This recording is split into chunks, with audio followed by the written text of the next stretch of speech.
ज्ञान और वैराग्य दोनों जागृत हो जाए।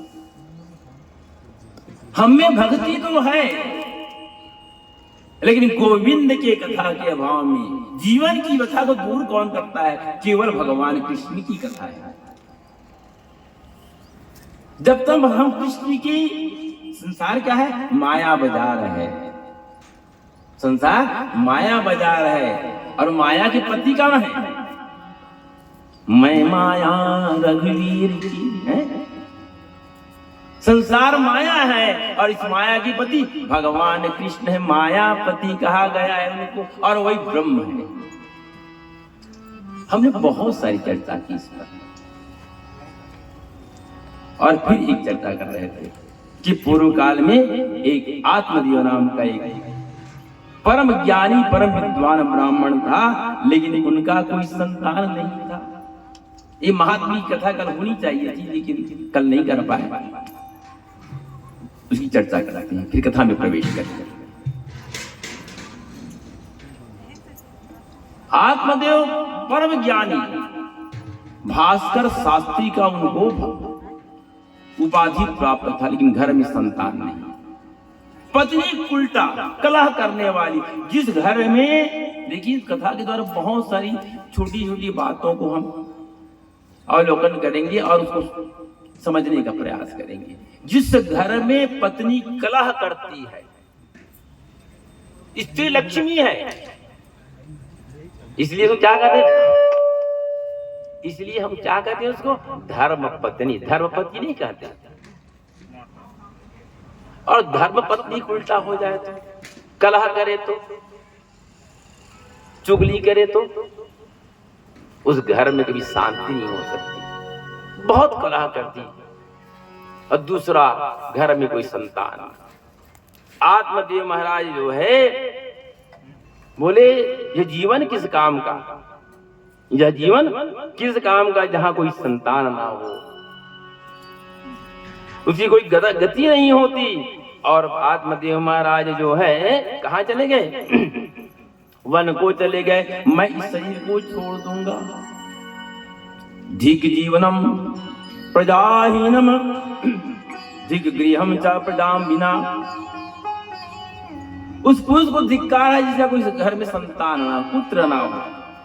और आत्मदेव जो है आत्मदाह करने के लिए वन में चला गया। यह भी पाप है। देखिए, यह भी पाप है। परमात्मा ने हमको जो मानव योनि दिया, ये परमात्मा की सबसे बड़ी कृपा है। और ये क्या है? जीवन केवल कुछ दिन का हमारा जन्मवासा है। ये नाटक मंडली है। जैसे नाटक मंडली में दो पात्र काम करते हैं, युद्ध करते हैं, लेकिन पर्दा के अंदर एक दूसरे से बढ़िया प्रेम से बात करते हैं। वैसी ये संसार है। इस संसार में हम सबको अपना अपना काम मिला हुआ है। सबका अलग अलग पात्र है, सबको अपनी अपनी काम को करनी है।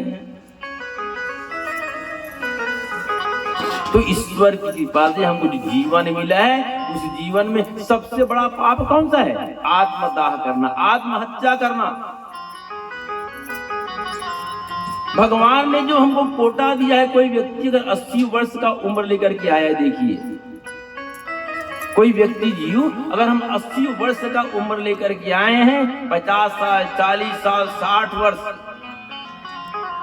समय से पूर्व अगर हम आत्महत्या कर लिए, तो ये बताइए गुरुदेव कि वह 20 साल 25 साल पैदा कहां जाएगा? जब तक कि वहां जगह खाली नहीं होगा, आप नहीं जा सकते, हम नहीं जा सकते। अरे 80 वर्ष का उम्र लेकर के आए हैं, संसार के छोटी सी बात को दुखित होकर के हम आत्मदाह करें, तो हमारा बचा हुआ वर्ष जीवन को कहां जाएगा? वह जीवात्मा भटकता है। 20 वर्ष तक यही भूत प्रेत अधम योनि में जाकर वह जीव भटकते रहता है। आत्मदेव बोले, आज चाहे जो कुछ भी हो, दुखित होकर बोला आज आत्महत्या कर लूंगा, इस शरीर को त्याग दूंगा। और उसी समय एक महात्मा जी से मुलाकात हुई, रोने लगा। महात्मा से मुलाकात करके बोले, महाराज मेरे जीवन में सब सुख है, ज्ञानी भी हूं, धर्म को भी जानता हूं और धर्म को ही मानता हूं, लेकिन मेरा कोई संतान नहीं। महात्मा बोले, आत्मदेव एक छोटी सी बात के लिए, छोटी समस्या के लिए तुम रो रहे हो? अरे संतान अगर आ जाए तो क्या वह वृंदावन बिहारी लाल की जय। हरे रामा राम राम सिया राम राम राम। हरे रामा राम राम सिया राम राम राम। हरे रामा राम राम सिया राम राम राम। हरे रामा राम राम सिया राम राम राम।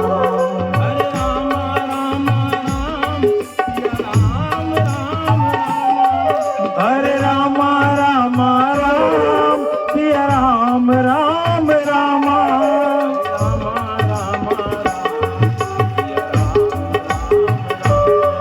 हरे रामा राम राम सिया राम राम राम। एक हृदय में प्रेम बढ़ावे, एक ताप संताप मिटावे। एक हृदय में प्रेम बढ़ावे, एक हृदय संताप मटावे। प्रेम बढ़ावे, एक ताप संताप मिटावे। एक हृदय में प्रेम बढ़ावे, एक ही संताप मिटावे। दोनों सुख के सावे हैं, दोनों और दोनों पूरनता। हरे राम राम राम सिया राम राम राम। हरे राम राम राम सिया राम राम राम।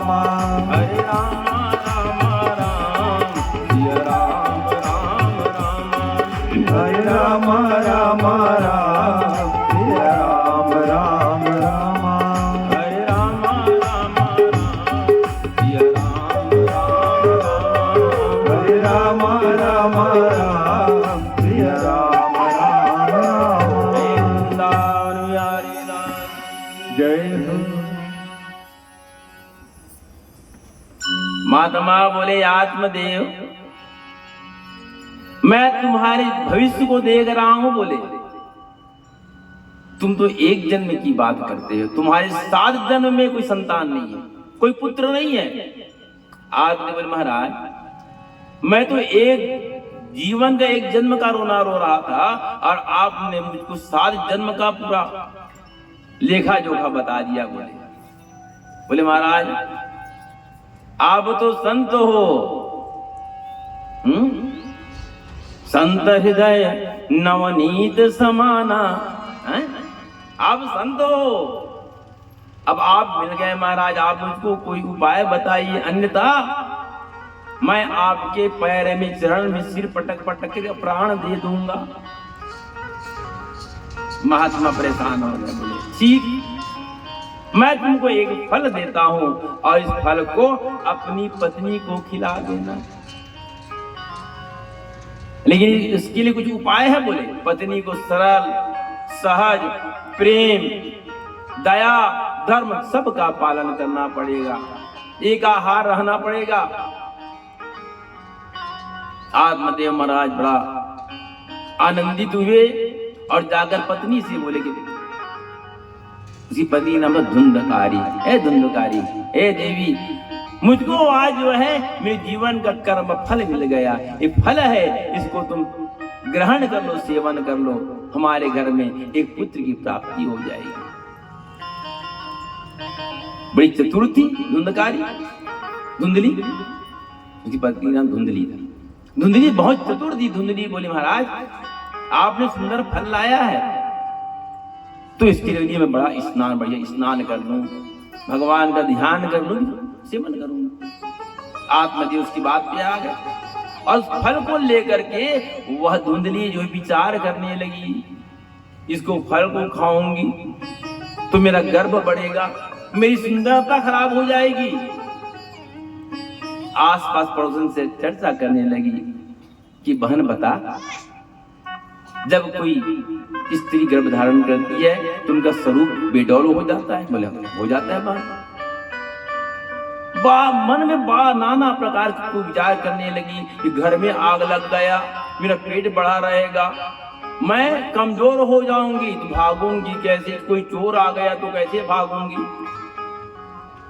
बहुत समझाया पड़ोसन, उनको नहीं समझी। अंत बहन तेरा काम तू जान। और उसी बीच में उनकी छोटी बहन आ गई, बहन से चर्चा की। बहन बोली, बहन एक काम करो ना, तुमको संतान की जरूरत है और मुझको धन की जरूरत है, वह भी लोभी थी, तो एक काम करो, इस फल को जो है, क्या पता इस फल से कोई संतान हो ना हो, इस फल को एक काम करो, तुम्हारे यहाँ एक गाय है, वो भी बांझ है, उनका आज तो कोई बछड़ा नहीं हुआ है, इनको टेस्ट करने के लिए, परीक्षण करने के लिए गाय को खिला दो और तुम खाना खा ली, और मेरा जो संतान होगा ना, मैं उसको तुमको सौंप दूंगी, मुझको कुछ धन दे देना। उस फल को जो है धुंधली जो है गौ माता को खिला देती है, और गौ माता का बड़ा प्रमाण, जिसे माता बैठी गायत्री माता साक्षात कामधेनु है, और गौ से ही उनकी उत्पत्ति हुई। हम कथा में बताएंगे प्रसंग से।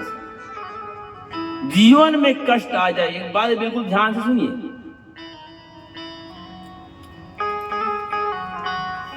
गौ माता में 33 कोटि देवताओं का वास होता है।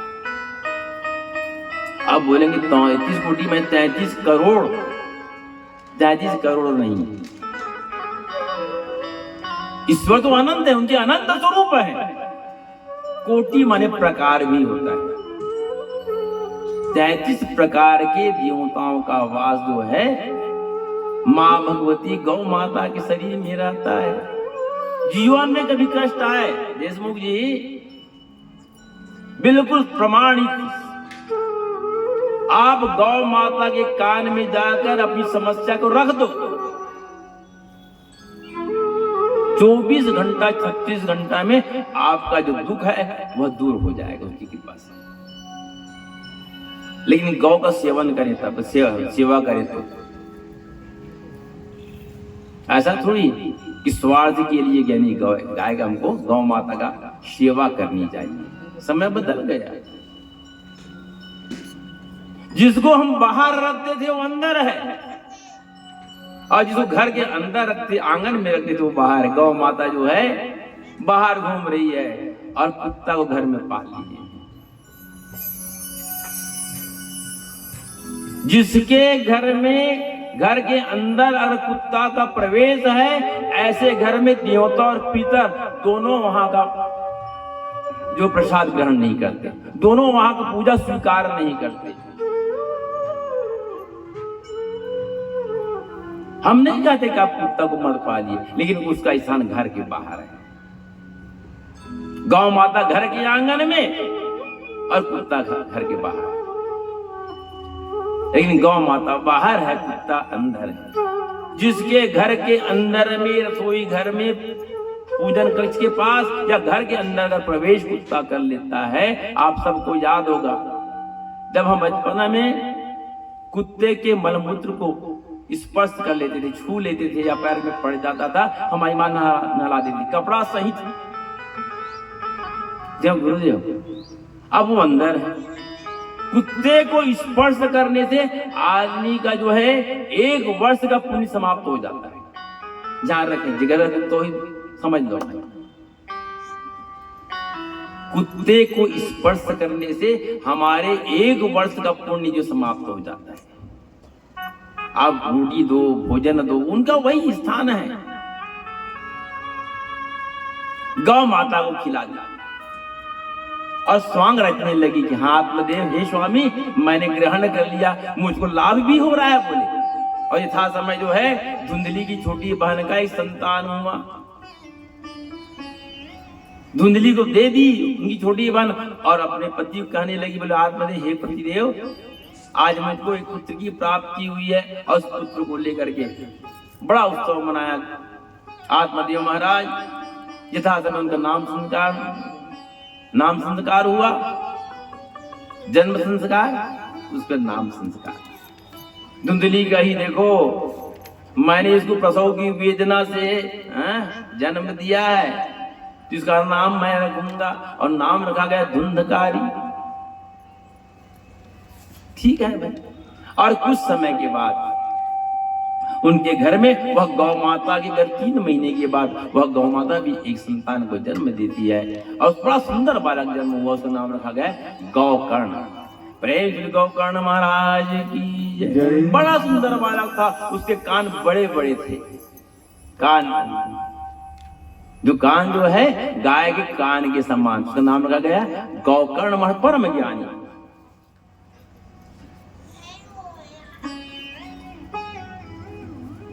गौकर्ण महाज्ञानी, धुंधकारी महाकल, दोनों बढ़ने लगे। क्या वह प्रसव की वेदना से जन्म लिया था? क्या धुंधली उसकी माता थी? हमको जीवन में देखिए, हमको 5 स्थान मिलता है परमात्मा की कृपा प्राप्त करने की, इस जीवन को सार्थक करने की। पहला, मां का सत्संग। मां जैसे आचरण करेगी वैसे ही पुत्र होगा। बालक छोटा है, देखिए इसका हम समझें। बालक छोटा है, हम उनको प्रथम गुरु कौन है? हमारा, हमारी मां है। जैसे मां हमको दिशा निर्देश करेगी, जैसे हमको उनका आचरण होगा, वो बालक के ऊपर पड़ता है। दूसरा स्थान, पिता का कर्म। पिता के कर्म को देखता है बालक जीव।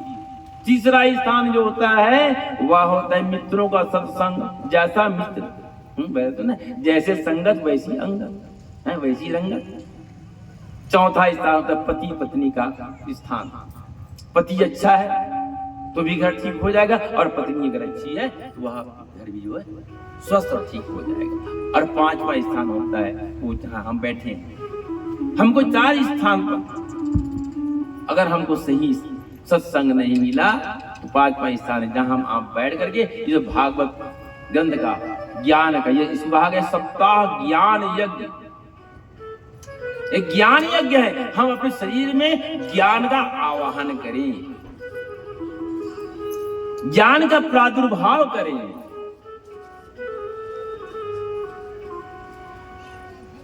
गौकर्ण महाज्ञानी, धुंधकारी महाकल, दोनों बच्चे पढ़ने लगे। गौकर्ण बड़ा ज्ञानी हो गया, परम ज्ञानी हो गया गौकर्ण। लेकिन वह जो है धुंधकारी जो है अति खल हो गया, अति दुष्ट हो गया। चोरी करने लगा, अपराध करने लगा, घर के वस्तुओं को बेचने लगा, जुआ खेलने लगा। जिस घर में संतान अगर ऐसा हो तो घर में कभी सुख से वो घर सुख से कभी नहीं रह सकता। मां ने कभी नहीं रोका, कुछ नहीं होता बेटा, कुछ नहीं। अगर मां बच्चे के दुष्कर्म को अगर रोक नहीं छिपाती है, मान के चलो वो अपने लिए जो है वह कला पैदा करती है। पुत्र के दुष्कर्म को देखकर यह लड़का जितना एक इतने जीवन लंबे जीवन के बाद संतान की प्राप्ति हुई, आज मुझे दुखित हो गया। यह चोरी करता है, अपराध करता है, घर के बर्तन को बेचता है, सोना चांदी को बेचता है। एक दिन जो है वह धुंधकारी जो है अपने पिता को मारने के लिए दौड़ पड़ा। गौकर्ण देखा पिता बहुत दुखित है। बोले पिताजी आप बहुत दुखित हो? बोले हाँ। हाँ गौकर्ण मैं बहुत दुखी, देखो मेरे 2 पुत्र है। बोले एक तुम हो। बोले पिताजी आप किससे मोह करते हो? इस पुत्र से। और हमारा कर्तव्य है कि एक पिता जो है अपने कर्तव्य से जब मुक्त जब हो जाए तो घर में ही वह संन्यास और वानप्रस्थाश्रम संभाले। आपको बन जाने की जरूरत नहीं, दंगल जाने की जरूरत नहीं, घर को तीर्थ बना लीजिए। क्योंकि अब जंगल नहीं रहा। अगर हम घर में सन्यासी नहीं बन सके तो वन में जाकर सन्यासी नहीं बन सकते। बोले पिताजी इसके तुम एक पुत्र के दुख में दुखी, तो बोले छोड़ो संसार को। बोले आपने उनको अपना कर्तव्य पूरा कर लिया, और हम सबका एक धर्म है कि जिस दिन हमारा कर्तव्य से मुक्त हो जाए उसी दिन हम घर में ही रहकर वानप्रस्थी बन जाना चाहिए। हमको संन्यास धर्म का आचरण करना चाहिए जो मिले। बोले पिताजी असारे संसारे विजय विष संगा कुल दिया। बोले कौन सा संसार की बात करते हो, इसमें कोई सार नहीं, क्योंकि संसार नाशवान जितनी वस्तु दिख रही है इस शरीर से लेकर सब नाशवान है। असारे संसारे विजय विष संगा कुल दिया। पिताजी संसार में कोई सार नहीं रहा। कब? जब संसार की वस्तु हमको छोड़ना शुरू कर दे, भोजन नहीं कर सकते ठीक से, मीठा नहीं खा सकते, एसी का ठंडकता हमको काम में, एलर्जी हो रहा है, नींद नहीं आ रही है, भूख नहीं लग रहा है, तो संसार की वस्तु हमको छोड़ना शुरू कर दे। समझ जाओ कि अब संसार छोड़ने का समय, हमारा नाता का जो काम है वह संपन्न होने वाला है। क्षणादम जे मादम पिबति सुख गाथा कुलधाम। बोले एक काम करो पिताजी, ये जो भागवत ग्रंथ है जिसको किसने कहा है? सुखदेव जी महाराज ने कहा है। उनका आप सेवन करना चाहिए। आप लोक धर्म का परित्याग कर दिए, हम सबका कर्तव्य है। जब हमारा दायित्व पूरा जब हो जाए, कर्तव्य जब पूरा जब हो जाए, तो हमको क्या करनी चाहिए? लोक धर्म का त्याग करना चाहिए। धर्मम भजसु सततम त्यज लोक धर्मान सेवस्य साधु पुरुषस्य काम तृष्णान। हमको धर्म का सेवन करना चाहिए, लेकिन युवावस्था में मस्त रहती है। अरे किस मद में मस्ताना है? हम संसार की मस्ती में लगे रहते हैं। वो सोने वाले जाग जा, संसार मुसाफिर खाना है। वो सोने वाले जाग तो संसार में खाना है। अरे किस धुन में बैठा बावरे, किस धुन में बैठा तू बावरे, और किस धुन में मस्ताना है। सोने वाले जाग जा, संसार मुसाफिर खाना है। वो सोने वाले जाग जा, संसार मुसाफिर खाना है। क्या लेकर आया था जग में, फिर क्या लेकर आएगा? क्या लेकर आया जग में, क्या लेकर जाएगा? क्या लेकर आया था जग में, फिर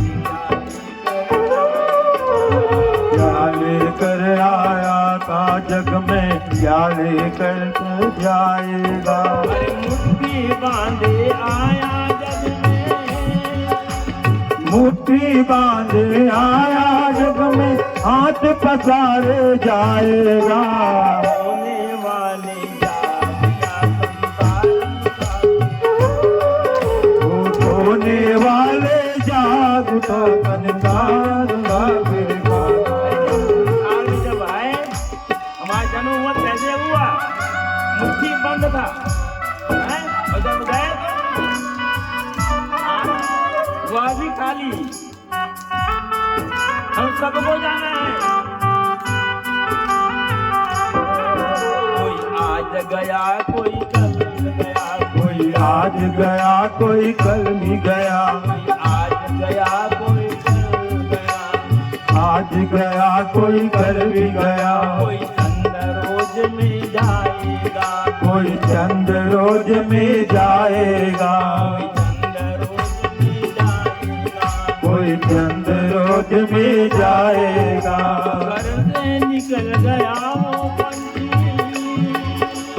घर से निकल गया वो पंछी, घर में फिर आएगा।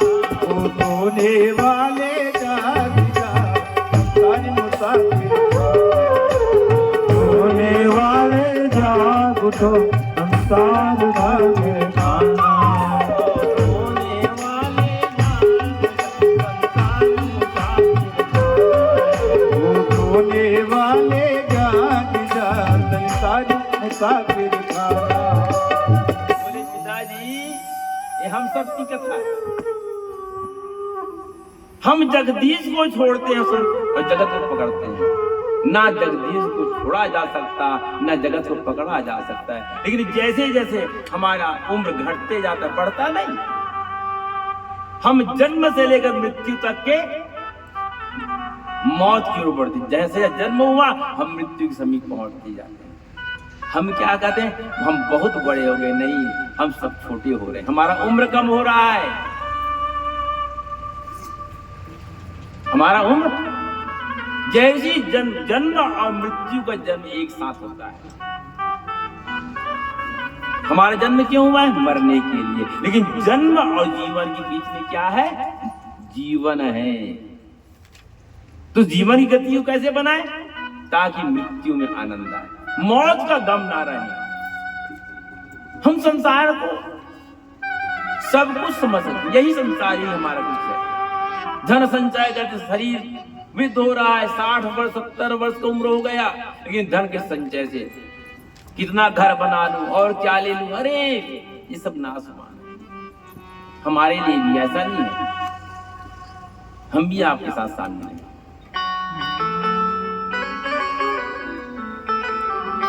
बोले पिताजी धर्मम भजस सततम त्यज लोक धर्मान। पिताजी किस धर्म की बात कर रहे हो? आपने अपना कर्तव्य पूरा कर दिया, लोक धर्म का त्याग करो हम सब के लिए। हम कर्तव्य से मुक्त जब हो जाएं, एक पत्र लिख देना चाहिए, आज की जरूरत नहीं, व्हाट्सएप कर दो। मैं मर गया, मेरे पुत्रों को बुलाओ। संसार में कोई किसी का होता ही नहीं, केवल माया बाजार है। जैसे एक पहले आता था मीना बाजार, आप सबने नाम सुना होगा, अब तो रोज मीना बाजार है। रात की बिजली की चमक में वहां पहुंचती, इतना चमकता था वो, इतना सुंदर, और जैसे ही सूर्य का प्रकाश पड़ता तो धूमिल हो जाता था। वैसे ही संसार में दो प्रकार के स्वप्न हैं। ये संसार स्वप्न है। एक स्वप्न कब आता है? जब हम रात में जब सोते हैं। ध्यान सुनिए, अभी 3 दिन केवल ज्ञान की चर्चा करेंगे। रात में जब हम सोते हैं हमको स्वप्न आता है, आंख जब बंद होता है तब एक स्वप्न आता है, और जब आंख जब खुलता है तो अरे मैं कहां भटक गया है? बोलते ना। और दूसरा स्वप्न कौन सा? जब आंख जब बंद जब होता है और जब ज्ञान की चक्षु जब खुलती है, जिसको हम गांव की भाषा में चंद्रस बोलते हैं। बोलते नहीं बोलते? जब किसी की मृत्यु जब सन्निकट जब आ जाता है तो आंख स्थिर हो जाता है, पलक का गिरना और खुलना बंद हो जाता है, स्थिर हो जाता है, ना खुलता ना बंद होता। एक तक गांव की भाषा में चंद्रस धर ले। उस समय हमारे सामने पर जीवन का लेखा चलता है। देख हमने जीवन में क्या क्या कर्म किया, हमारे कर्मों का जो पाप है पुण्य दिखता है देख, और दूसरा जीव सोचता है अब क्या होगा। मृत्यु जब सन्निकट जब आता है तो आंख स्थिर हो जाता है, मुख बंद हो जाता है, और हम सोचते विचार करते हैं कि अब क्या होगा। देख तुम्हारे सामने संसार का जो तुमने कर्म किया वह पाप पुण्य सभी दिख रहा है, अब क्या होगा। मोह छोड़ता है, उसके बाद भी मोह लगा रहता है।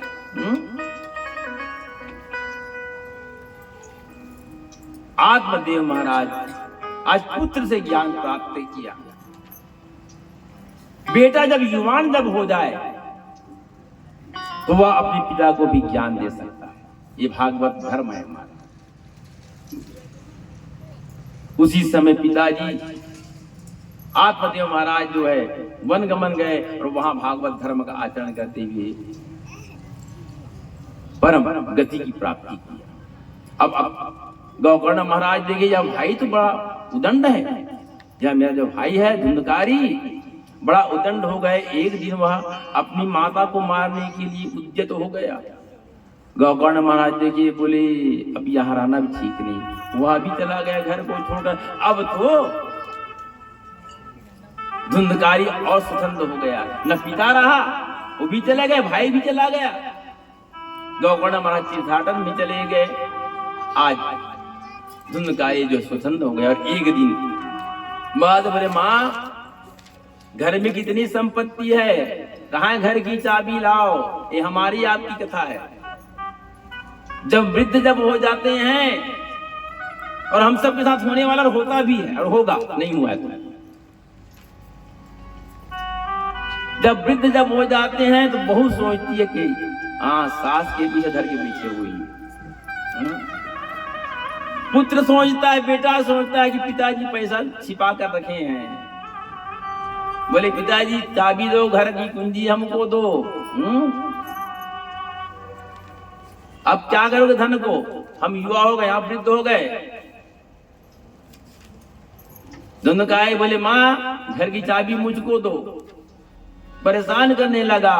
और धुंधली जो है बोले देखो जिस पुत्र के लिए जिस बेटा के लिए मैं जीवन भर झूठ बोली, आज वही बेटा मुझको मार रहा है। और अत्यंत दुखित होकर के एक सूखे कुएं में जाकर के आत्मदाह कर लेती है। अब तो अकेला है धुंधकारी और अपने घर में 5 गणिका को पाल लिया। घर की वस्तु सब खत्म, गणिकाओं के सेवन करने। गणिका समझते ना, समझती बहन गणिका है? गणिका वेश्या को कहा जाता है। 5 गणिका को पाल लिया धुंधकारी। घर की संपत्ति समाप्त। अब गणिका है, उनको तो पैसा चाहिए। चोरी करने लगा, अपराध करने लगा। और एक दिन धुंधकारी जो है बहुत सा धन चोरी करके लाया। गणिका सोची कि यह दुष्ट जो है आज बहुत चोरी किया। बोले अरे ये तो जाएगा जाएगा जेल, हमको भी जाना पड़ेगा। और एक रात जो है उसको जो है रस्सी से जब सोया था धुंधकारी, रस्सी से बांध दिए 5 गणिका और उसके मुख में जलते हुए और अंगार को डाल दिए। तड़प तड़प पर धुंधकारी वही प्राणस्थ हो गए, मर गया। 5 गणिका जितना धन था सबको लेकर वहां से चली गई, भग गई वहां से। कुछ समय के बाद गौकर्ण महाराज बोले तो पता लगा कि मेरा भाई भी जो है वह मर गया। वह तीर्थों में जाकर अपने भाइयों के नाम से श्राद्ध किया, तर्पण किया, पिंडदान किया। और एक पुत्र का धर्म भी मिलता है। हमारे जीवन में अभी कितना ऋण हम चर्चा करेंगे कथा में। एक पुत्र जो है अपने पिता के ऋण से कब मुक्त होता है कि जब तक कि पिताजी जीवित हैं उनका सेवा करें और मरने के बाद उनका विधिवत जो है अग्नि संस्कार करें और उसका पिंड दान करके अंत में दया श्राद्ध करने के बाद ही वह पुत्र जो है पिता के ऋण से मुक्त होता है।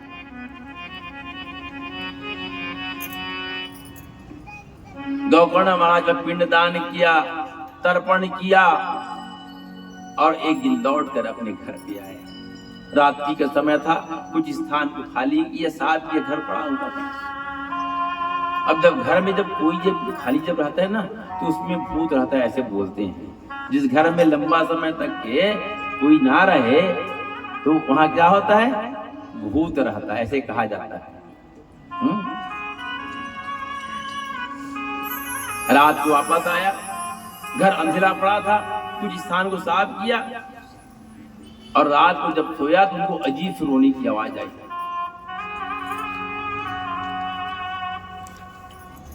रोने लगा, चिल्लाने लगा। वो नाना प्रकार के पशु बन करके वहां उनको दिखने लगा। धुंधकारी बोला इस घर में कौन है, क्षमाता हूं, गौकर्ण बोले इस घर में कौन है, कौन हो भाई। वहां पर वह धुंधकारी जो प्रेत बन करके भटक रहा है, प्रेतत्व को प्राप्त कर लिया।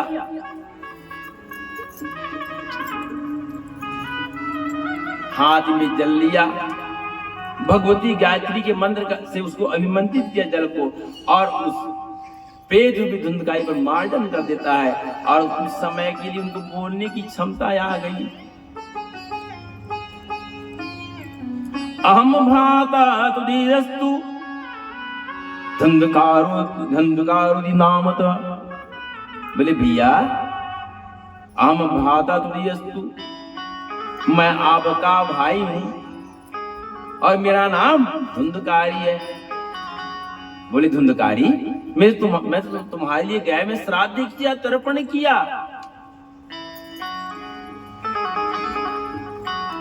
मैं बहुत सा तुम्हारी तर्पण सा सब कर दिया। तो बोले भैया मैं इतना पापी हूं, एक क्या आप 1,00,000 बार भी पिंडदान करोगे तो मुझको मुक्ति मिलने वाला नहीं है, मोक्ष मिलने वाला नहीं, बहुत पाप किया। बोले भैया आप ही बचा सकते हो मुझको आप ही इस प्रेत की योनि से मुझको मुक्ति दे सकते हो। गौकर्ण महाराज बोले रुको, बोले आज रात्रि बीतने दो और कल मैं प्रातः होते ही इसी उपाय दे सोचूंगा। प्रातः हुआ, स्नान करने सरोवर पर गया, और उसी समय संतो न सत्यन नयंति सूर्यम। गौकर्ण महाराज परम संत था।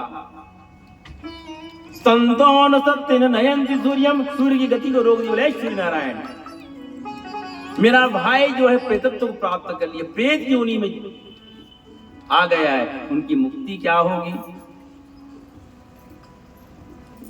सूर्य नारायण बोले गौकर्ण अपने भाई की मुक्ति चाहते हो तो आप अपने घर में क्या करो,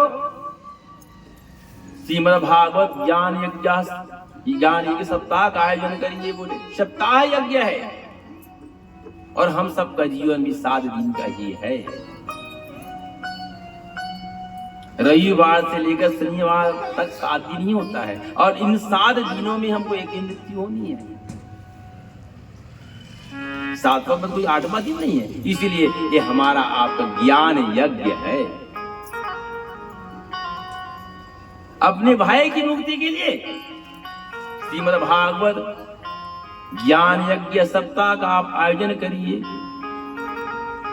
गौकर्ण महाराज जो है आषाढ़ महीने में अपने घर में आसपास लोगों को बुलाए, बोले भैया आज हमारे घर भागवत ज्ञान यज्ञ सप्ताह होने वाला है, सब आइए, दौड़िए, दौड़ो। सभी लोग वहां आने लगे, और जैसी श्रीमद् भागवत ज्ञान यज्ञ प्रारंभ हुआ, धुंधकारी भी आया। अब उनका शरीर बिल्कुल जैसे मरने के बाद यह शरीर एकदम सूक्ष्म हो जाता है, न बैठ सकता, कहीं बैठने का प्रयास करता, हवा आती उड़ जाती है, उड़ जाता है। तो कहां बैठा, वहां पर देखा एक 7 गांठ का बांस जगा हुआ है, उस बांस में 7 गांठ लगी, उसी की प्रतीक हम 7 गांठ का बांस में बांधते हैं। उसके अंदर घुस गए। एक दिन का कथा समाप्त हुआ, उस बांस के एक जो गांठ है वो फट गया। सप्तवासनाएं, एक सप्तवासना में से एक वासना समाप्त हो गया। दूसरा दिन, तीसरा दिन, ऐसे करते करते 7वां दिन जो है उस बांस के 7 जो गांठ थे वो फट जाता है, और धुंधकारी भागवत की इस कथा सुनने से एक सुंदर शरीर धारण करता है, दिव्य शरीर हो गया उनका। और उसी समय स्वर्ग से एक दिव्य विमान आया और उसमें चढ़ करके धुंधकारी को परम गति की प्राप्ति हो गई। गांव वाले बोले महाराज, ए गौकर्ण जी, कथा तो हम सबने श्रवण किया, और बोले कि एक यान आया, तो बोले क्योंकि उनको शरीर नहीं था, बोले शरीर में कामना रहती है, शरीर में चिंता रहता है, शरीर में विकास रहता है, वो शरीर त्याग चुका था। और हम जब कथा जब श्रवण करते हैं तो हमारा मन जो है भगता है, घर में क्या होगा, खाना नहीं, भोजन तैयार नहीं हुआ है, भूल जाइए, बनेगा तब बनेगा, है ना। हम सब 7 दिन तक बिल्कुल जो है परमहंस बन जाए। ये परमहंस की कथा है। श्रीमद् भागवत जी जो है भगवान कृष्ण की परमहंस की कथा। 4 प्रकार के सन्यासी होता है। सन्यासी की 4 प्रकार, कुटीचक, बहुतक, हंस और परमहंस। कुटीचक सन्यासी उसको कहते हैं जो एक दिन में 5 घर जाए भिक्षा मांगने, मिल जाए तो ठीक, ना मिले तो ठीक, वो कुटीचक। बहुतक जो दिन भर में केवल एक घर भिक्षा मांगने जाए, मिल गए तो ठीक और ना मिले तो भी ठीक, कोई बात नहीं। और उसके बाद आता है हंस। उनके सामने जो भी भोजन मिल जाए, कोई लाकर दे दे तो ठीक और ना मिले तो भी ठीक। और चौथा होता है परमहंस। और परमहंस भगवान कृष्ण को कहा गया है ऐसा सन्यासी जिसके सामने मलमूत्र और भोजन में कोई भेद नहीं, और ऐसा जीव जो मलमूत्र भी त्याग करता है, उसमें भी महक होता है, दुर्गंध नहीं होती। तो ये परमहंसों की संगीता है।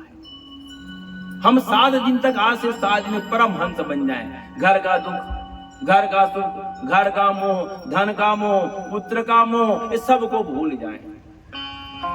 हम सब जो है उस कन्हैया के, उस गोविंद के क्या है, पात्र हैं। जाओ बेटा तुम अपना अपना काम करो और मेरे पास वापस।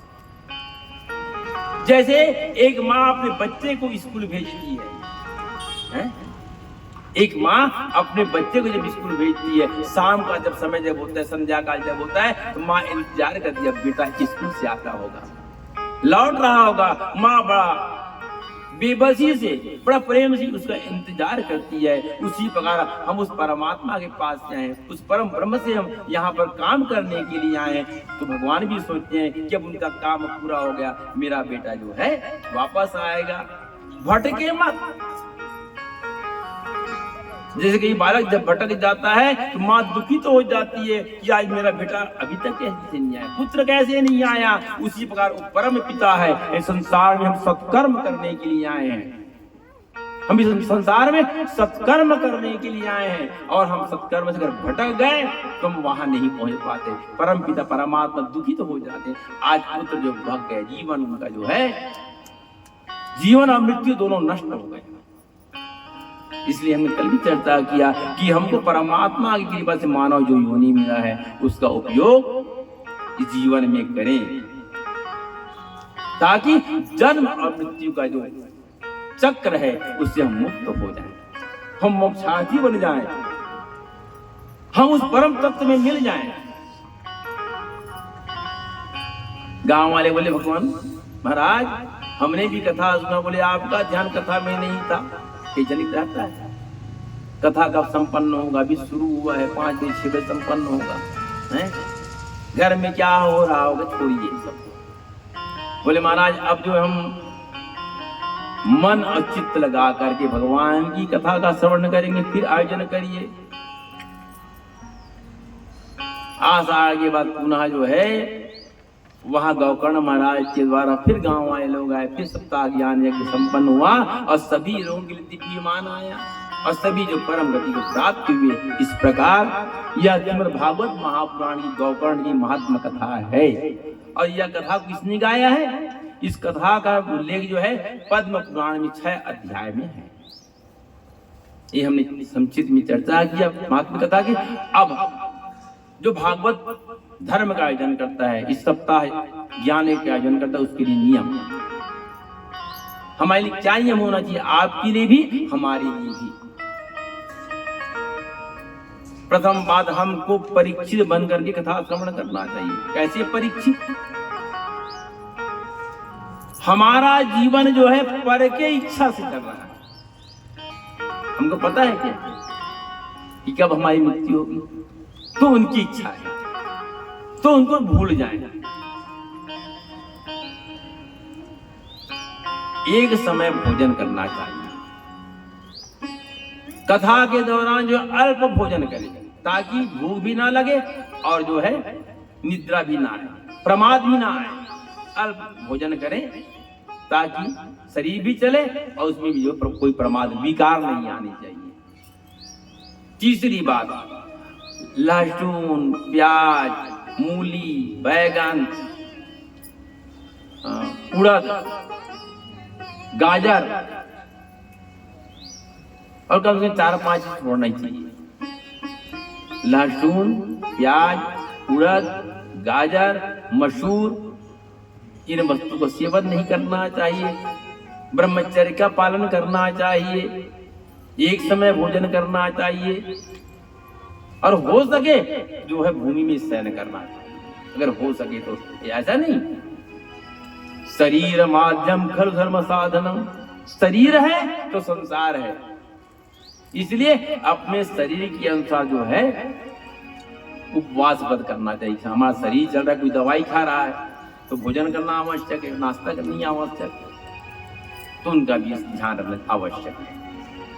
तो 7 दिन तक जो है हम सब समस्त प्रकार के विकार को विचार से निकाल करके भगवान की 58 जो ज्ञान कथा है उनका सेवन करें और जीवन में आचरण में लाएं। तो इस प्रकार महात्मा की कथा का यही विराम करते हैं और प्रथम अध्याय में प्रवेश करते हैं भागवत महापुराण की। प्रेम से श्रीमद् भागवत महापुराण की जय, वृंदावन बिहारी लाल की जय। एक सुनी कर सकते जो करते रहोगे भजन धीरे धीरे, जो करते रहोगे भजन धीरे धीरे, तो मिल जाएगा वो सजन धीरे धीरे, तो मिल जाएगा वो सजन धीरे धीरे। जो करते रहोगे भजन धीरे धीरे, जो करते रहोगे भजन धीरे धीरे, तो मिल जाएगा भजन धीरे धीरे, तो मिल जाएगा वो भजन धीरे धीरे।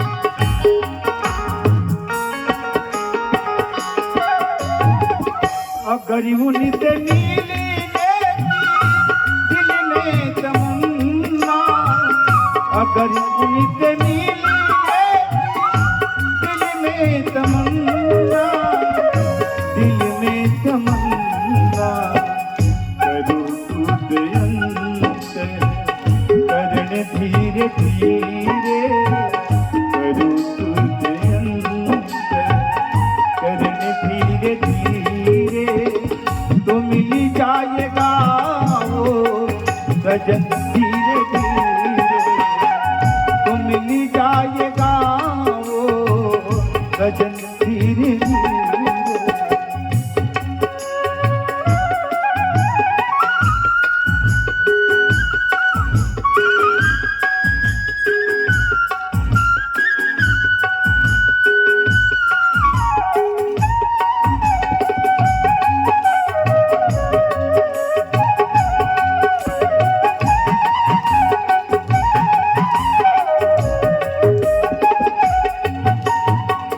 कोई काम दुनिया में मुश्किल नहीं है, कोई काम दुनिया में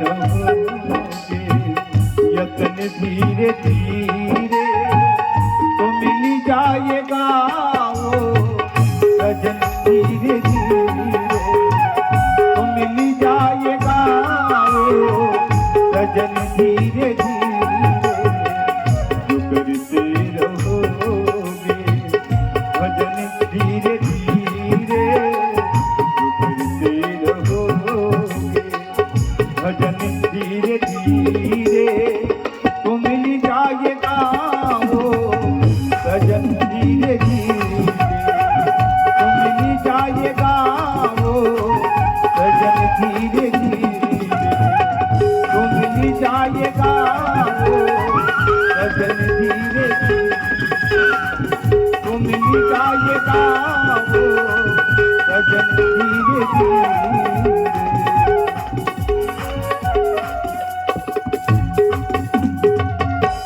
बोल कृष्ण भगवान की जय वृंदावन बिहारी लाल जय हो। श्रीमद् भागवत जी का हम प्रथम स्कंद में प्रवेश करें और प्रथम स्कंद में 3 श्लोक में पद्म पुराण ने इनकी जो है प्रार्थना प्रशंसा की प्रार्थना किया है। इसका भागवत जी का हमने चर्चा किया। यह भागवत ग्रंथ जो है यह भगवान का वांगमय स्वरूप है।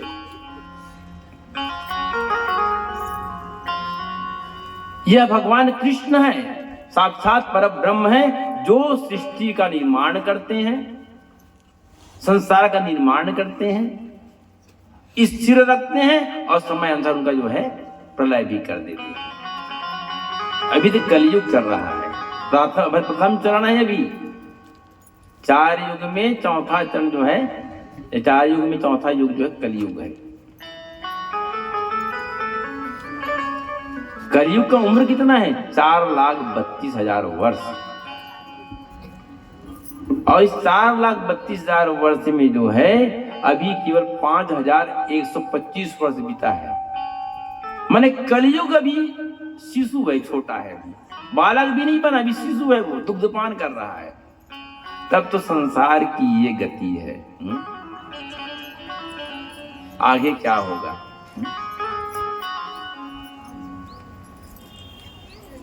तो वहां पर जो है पद्म पुराण के द्वारा जो है इनका प्रार्थना किया गया है और कहा गया है कि इनका जो फल जो है, इसका रस जो है, निगम कल्पतरुर गलितम फलम। इनका फल कैसा है? जैसे एक सूग जो है, सूग माने तोता, तोता उसी फल को चखता है जो फल मीठा होता है। इस कथा को किसने कहा? भगवान सुखदेव जी महाराज ने कथा की चर्चा करेंगे। इसका फल कैसा है?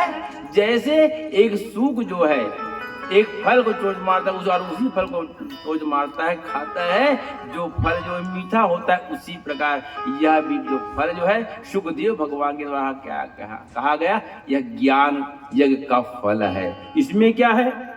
ना रस है, ना गुठली है, न गूदा है, न छिलका, इसमें केवल रस ही रस है। भगवान कृष्ण में क्या है? केवल रस है, कुछ नहीं। हम कोई फल खाएं और उस फल में गुठली ना हो, उसमें छिलका ना हो, उसमें गूदा ना हो, वो केवल रस से भरा है।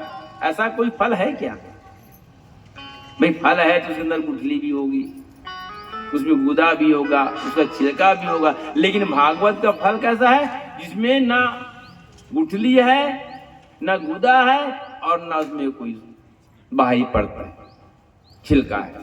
ऐसा फल प्रार्थना किया गया। और उसके बाद जो है सूत जी महाराज जो है शौनक आदि ऋषियों को भगवान की यह जो भागवत कथा है उनके चर्चा करने लगे। आई चर्चा की प्रथम करें कि भगवान कृष्ण की यह वांग